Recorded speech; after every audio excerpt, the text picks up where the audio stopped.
I introduce myself as a proud citizen of Bangladesh, a beautiful and peace-loving nation, known to many as the country of Nobel Peace Prize winner, Professor Dr. Muhammad Yunus.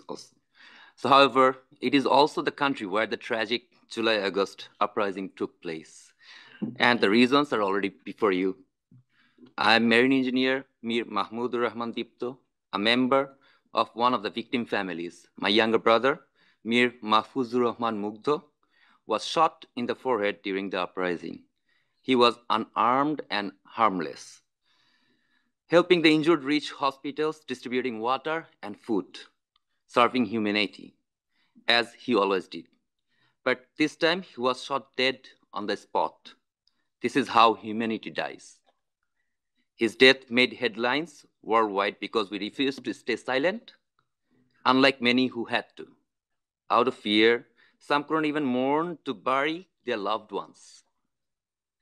Ordinary people suffered. Rickshaw pullers who acted as ambulances were shot. Peaceful protesters silenced. Bright young talents like Abu Said, Nafis, Shaikat, Yamin, Jahiduzzaman Tanveen, women like Naima Sultana, and children like Jabir Ibrahim. So many lives lost, forever missed. Today we stand as one family, united in our demand for justice. Being Bangladesh, a peaceful nation itself, never expected its own citizens to be killed by those meant to protect them. The world must take note. I thank the Office of the High Commissioner for Human Rights for their commitment to bring the truth in front of the world. This report is not just numbers, it holds the pain, loss, and struggle for justice of real people. I see my own grief and the one of many others reflected in this report. Justice is not a single act, but a process, one that demands prosecution, truth-seeking, reparations, and institutional reforms. For victims, justice means accountability, not just for those who pulled the trigger, but also for those who gave the orders.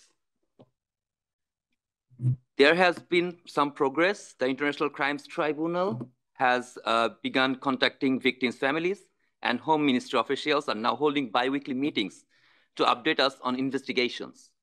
But gaps remain. Many victims still wait for their voices to be heard, while others have lost faith in a system that has failed them repeatedly.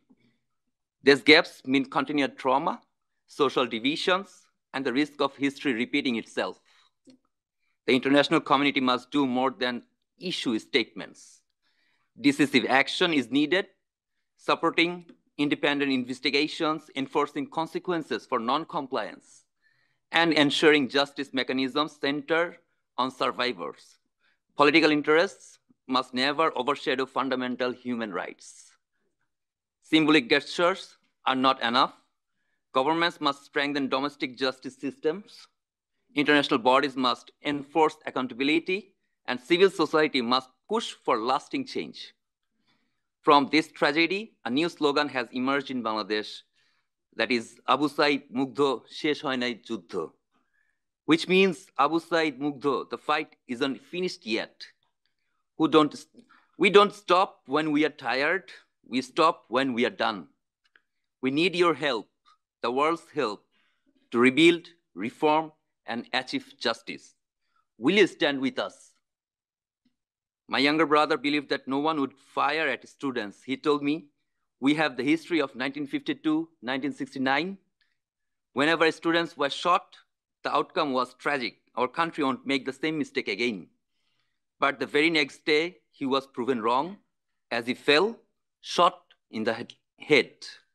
Accountability is not just about addressing past crimes.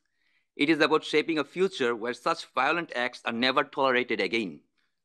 If we fail to act, we send a message that impunity is acceptable. But if we commit to justice, we reaffirm the dignity of the victims and ensure history doesn't repeat itself anywhere in the world. Thank you.